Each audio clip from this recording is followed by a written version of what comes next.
ఈ ఏడాది 5 రాష్ట్రాల ఎన్నికలు జరుగుతాయి. తమిళనాడు, పాండిచ్చేరి. ఓ రకంగా తమిళనాడులో స్టేట్ ఓ జిల్లా లెక్కన ఉంటది పాండిచ్చేరి. కాకపోతే ఇటు, అటు 2 మూలలా ఉంటదనమాట. పాండిచ్చేరి, తమిళనాడు, అస్సాము, అట్లాగే కేరళ, తర్వాతన బెంగాలు జరగబోతున్న ఎన్నికలు. ఇందులో బెంగాల్ ఎలక్షన్స్‌లో అతి పెద్దదైనటువంటిది. అయితే భారతీయ జనతా పార్టీ వీటిట్టల్లో సొంతగా ఉన్నటువంటిది ఏదైనా ఉంది అంటే అస్సాం. అస్సాంలో భారతీయ జనతా పార్టీ గెలుస్తుందా లేదా అన్నటువంటి సందేహాలకి తెరదించుతూ పీపుల్స్ పల్స్ సర్వే చెప్తున్నటువంటిది ఏంటంటే 2025 నవంబర్ 10 నుంచి డిసెంబర్ 31 దాకా నిర్వహిస్తే మొత్తం 126 స్థానాలు ఉన్న శాసనసభలో బీజేపీ 69 నుంచి 74 గెలుచుకుని మెజార్టీ సాధిస్తుందన్నటువంటిది వీళ్ళ సర్వే చెప్తోంది. ఎన్డీఏ భాగస్వాములతో కలిపితే మొత్తం 90 సీట్లు సాధించేటటువంటి అవకాశం ఉందన్నటువంటిది వీళ్ళు వేస్తున్నటువంటి అంచనా. ఇప్పటికే 2 సార్లు గెలిచింది బీజేపీ, అక్కడ 3ఓసారి గెలిస్తే హ్యాట్రిక్ అవుతుంది. ఒకటి ప్రతిపక్షంలో ఐక్యత లేకపోవడం, అలాగే బీజేపీ మీదన పూర్తి సానుకూలత పబ్లిక్లో ఉండటం. ఈ ట్రాకర్ పోల్ ప్రస్తుత సమయంలో అస్సాం ఓటర్ల మనోభావాల్ని ప్రతిబింబిస్తున్నది అన్నటువంటిది భారతీయ జనతా పార్టీ చెప్తుంటే అదన్నీ అబద్ధాలని కాంగ్రెస్ చెప్తోంది. వీళ్ళ అంచనా ప్రకారం బీజేపీ 69 74 సీట్లతో అగ్రస్థానం నిలిస్తే కాంగ్రెస్ 25 నుంచి 29 స్థానాలకు పరిమితం కాబోతుంది. ఎన్డీఏ మిత్రపక్షాలైనటువంటి అస్సోం గణ పరిషత్ ఏజీపీకి 8 నుంచి 11 సీట్లు, బోడోలాండ్ పీపుల్స్ ఫ్రంట్ బీపీఎఫ్కి 8 నుంచి 10 సీట్లు వచ్చే అవకాశం ఉంది. చిన్న పార్టీలు అయితే చాలా వెనుకంజలో ఉన్నాయి. ఏఐడిఎఫ్ 0 నుంచి 2, యూపీపీఎల్ 0 నుంచి 2, రైజర్ దళ్ 1 నుంచి 2, అస్సాం జాతీయ పరిషత్ ఏజేపీ 0 నుంచి 1, సిపిఐఎం 0 నుంచి 1, స్వతంత్రులు ఇతరులు 0 నుంచి 1 గెలిచే అవకాశం ఉందన్నది పీపుల్స్ పల్ డైరెక్టర్ దిలీప్ రెడ్డి అంచనా. మ్యాజిక్ ఫిగర్ 64 సీట్లు మెజార్టీకి ఎన్డీఏ చాలా ఆధిక్యంలో నిలుస్తుందని, బీజేపీ తన కోర్ ఓట్ బ్యాంక్ నిలబెట్టుకుంటూనే కొత్త వర్గాల్లోకి విస్తరించింది అన్నటువంటిది వీళ్ళు అంచనా వేస్తున్నారు. ఓట్ షేర్ విషయానికి వస్తే బీజేపీకి 39%, కాంగ్రెస్కి 37% వచ్చే అవకాశం ఉందట. ఓట్ల శాతంలో తేడా తక్కువ ఉన్న అస్సాంలోని ఉత్కంఠ ఎన్నికల వాతావరణంలో ఇది సీట్ల పరంగా మాత్రం గణనీయమైన తేడా ఉంటుందని చెప్తుంది. వీళ్ళ అంచనా ప్రకారం ఇందులో కీలకమైనటువంటిది అదే అనమాట.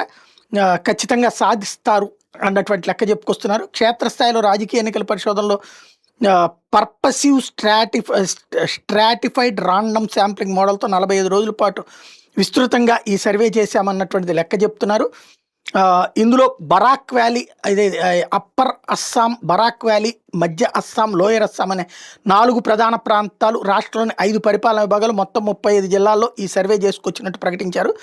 5,000 కిలోమీటర్లకు పైగా ప్రయాణించామని, 20 మందితో పీపుల్స్ పల్స్ బృందాన్ని ప్రతి గ్రూప్లో 4 రీసెర్చర్లు చొప్పున 4 గ్రూపులుగా విభజించామని చెప్పుకొచ్చారు. ప్రతి అసెంబ్లీ నియోజకవర్గంలో 3 నుంచి 4 రోజులు గడుపుతూ అన్ని వర్గాల ప్రజల్ని కలిశారట.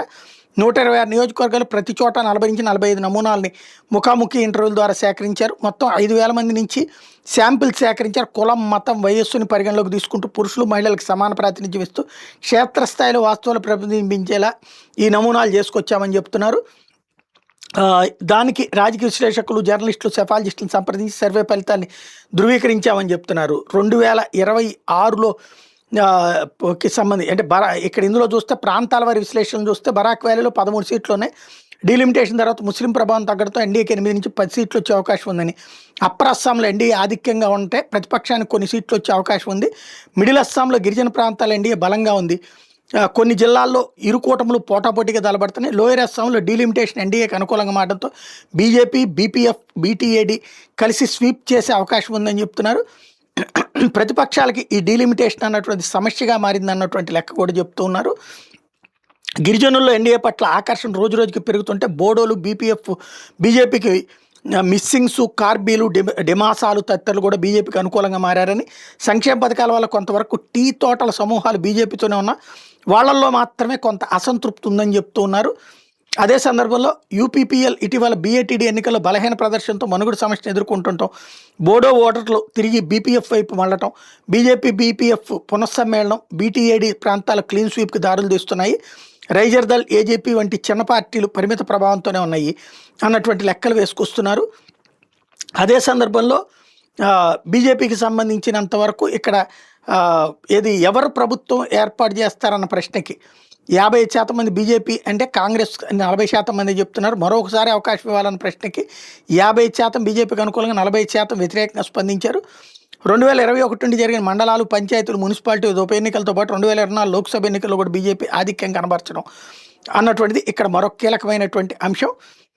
కాబోయే ముఖ్యమంత్రి ఎవరంటే హిమంత బిశ్వా శర్మకు 30% మద్దతుతో స్వల్ప ముందంజలో ఉన్నారు.